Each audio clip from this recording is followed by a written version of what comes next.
Welcome to our deep dive on Big O notation. It might sound kind of like something you'd hear like whispered in a dark alley, Right. you know, Yeah. by like computer science wizards. But trust me, it's not as intimidating as it sounds. No, not at all. It's actually a pretty practical tool Yeah, that can help you write better code. for sure. And who knows, maybe even impress a few interviewers along the way. Think of this as your crash course on how to analyze algorithms and figure out which ones are going to be like speed demons and which ones uh, might need a bit of optimization. Yeah, we've got some great resources to guide us on this journey, Yeah. including excerpts from Geeks for Geeks and Wikipedia on Big O, and even a fun YouTube video breakdown from BroCode. Awesome. Okay, so let's start with the million-dollar question. Yeah. What exactly is Big O notation? So it's a way for computer scientists to describe how efficient an algorithm is. Okay. Imagine you're searching for a file on your computer, and it's not in a nicely organized, sorted folder. Right. Your operating system might have to check each file one by one. That, my friend, is an example of linear time, which we denote as ON. So the N in ON represents the size of the input, like the number of files on your computer. That's right. And the O stands for order of. Okay. It gives us a big picture view of how the algorithm's performance changes as that input size grows. That's really interesting. What's fascinating is that Big O focuses on the worst case scenario. Mm-hmm. Why is that? That's because it gives us a guaranteed upper bound on how long an algorithm will take to run no matter what. Gotcha. It's all about understanding the limits of your code. Okay. Imagine you're sorting a giant list. Hmm. Big O tells you how much longer it will take as that list grows larger and larger, even in the absolute worst-case arrangement of that list. It's like knowing the absolute maximum amount of time you'll be stuck in traffic. Yeah. Okay, starting to make sense, but let's be real. Why should I care about this? Yeah. I'm not a computer scientist. Because it's not just some theoretical mumbo-jumbo. Understanding Big O can help you write code that runs faster and more efficiently no matter what you're building. So this isn't just for those hardcore coding gurus. Not at all. It's about making smart choices that can save you time and headaches down the road.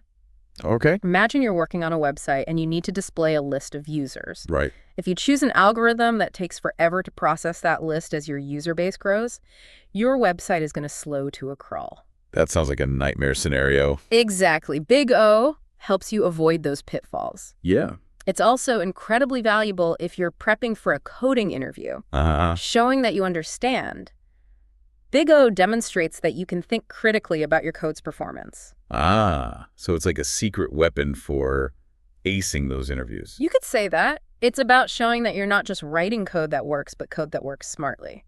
All right, I'm convinced. Now let's dive into some of these Big O notations. The sources mention a whole lineup of them. Yeah, it's like a ranking system for algorithms. From the speediest to the ones that might need a little extra coffee. Gotcha. Let's start with the gold medalist, the Usain Bolt of algorithms. Okay. Oh, what?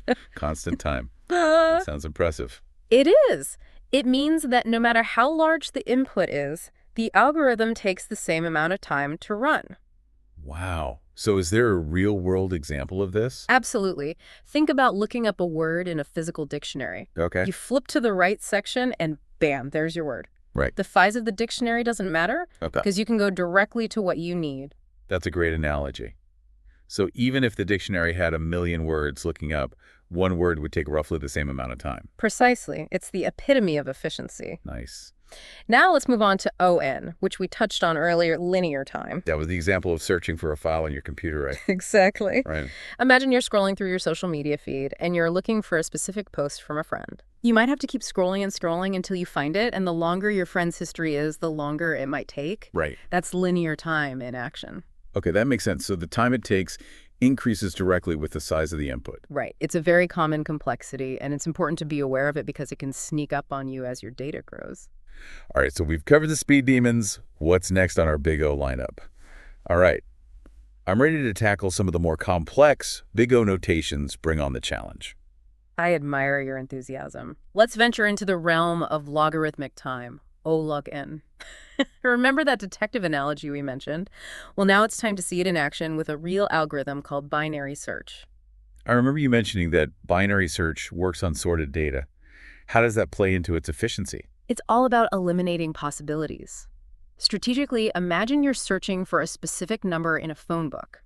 Instead of flipping through every single page, you start by opening the book right in the middle. So you cut the search space in half right off the bat. Exactly. If the middle number is higher than the one you're looking for, you can ignore the entire second half of the phone book. Then you repeat the process dividing the remaining pages in half and so on. This is why binary search is so powerful. With each step, you eliminate half the possibilities. Okay, so that explains why it's called logarithmic time. The number of operations doesn't increase linearly. With the input size, it grows much slower. Precisely. It's like Sherlock Holmes narrowing down the suspects with each clue. This makes binary search a great choice when you're dealing with large data sets. Got it. Now, what about OMO and log n, which you called quasi-linear time? I remember the Geeks for Geeks article comparing it to sorting a library. That's a good way to visualize it. Many efficient sorting algorithms like merge sort and heap sort fall into this category. They are faster than algorithms with quadratic time complexity, but not quite as speedy as linear time algorithms. Can you walk me through how those algorithms work? Imagine you have a giant stack of unsorted papers, and you want to organize them alphabetically.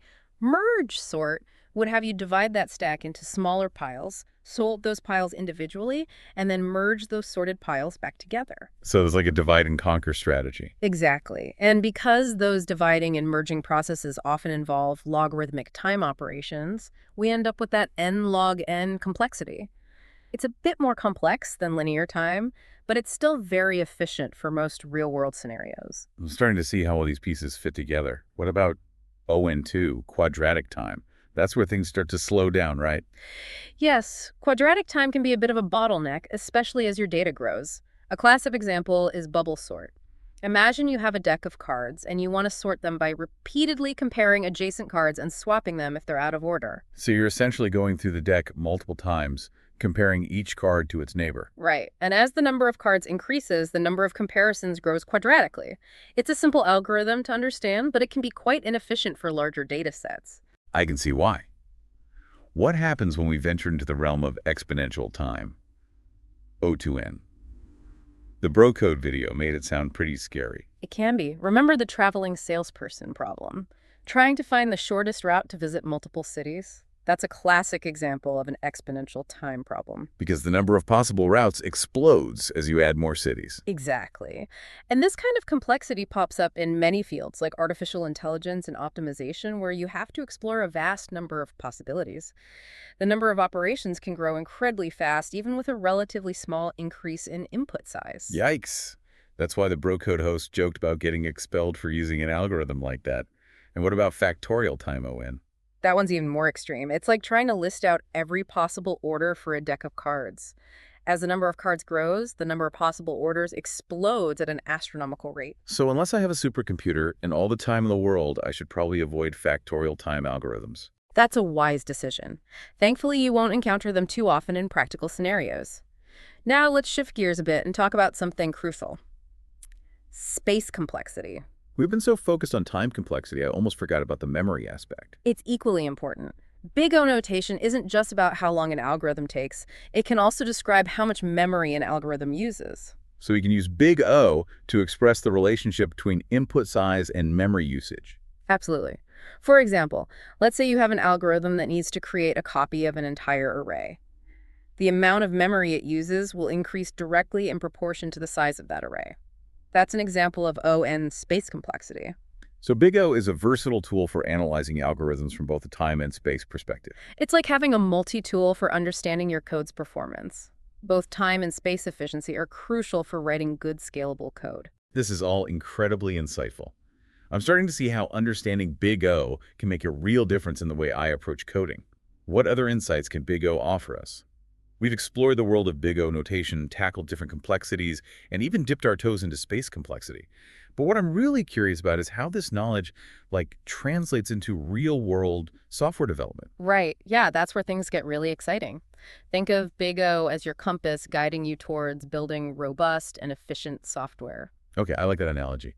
So how does understanding Big O make us better software developers? It empowers you to make informed decisions about which data structures to use. For instance, if you need to store a collection of items and you'll be frequently accessing those items by their index, and an array is a fantastic choice. Because accessing an element in an array by its index is an O1 operation super fast. Exactly. But imagine you're working on a project where you need to frequently insert items into the middle of a list arrays aren't ideal for that because you might have to shift a bunch of elements around, making it an ON operation in the worst case. Right, that could get Okay. pretty slow if you're dealing with a large list. Yeah, in that scenario, a linked list would be a much better choice.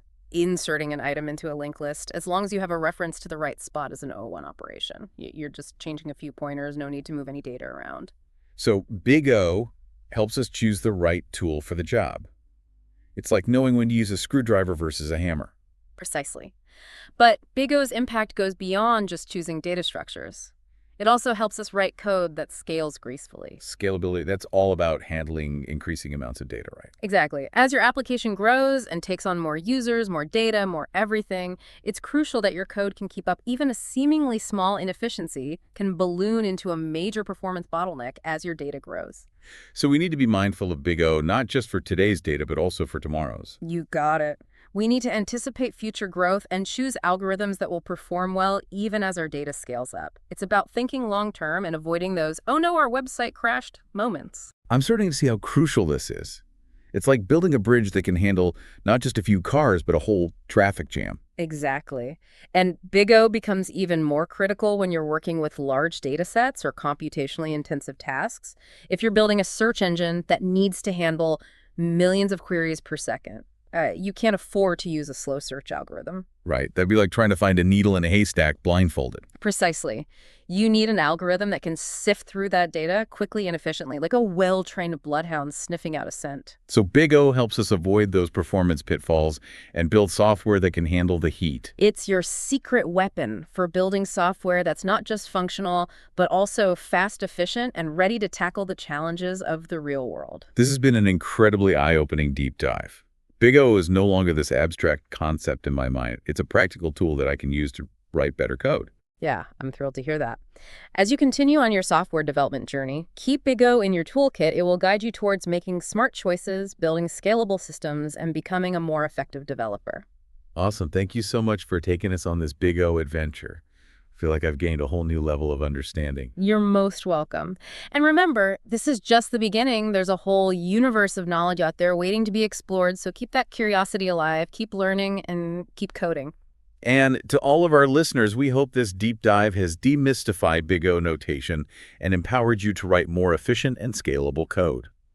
Remember, it's not about memorizing complexities. It's about understanding how your code behaves and making informed decisions. So go forth and code with confidence.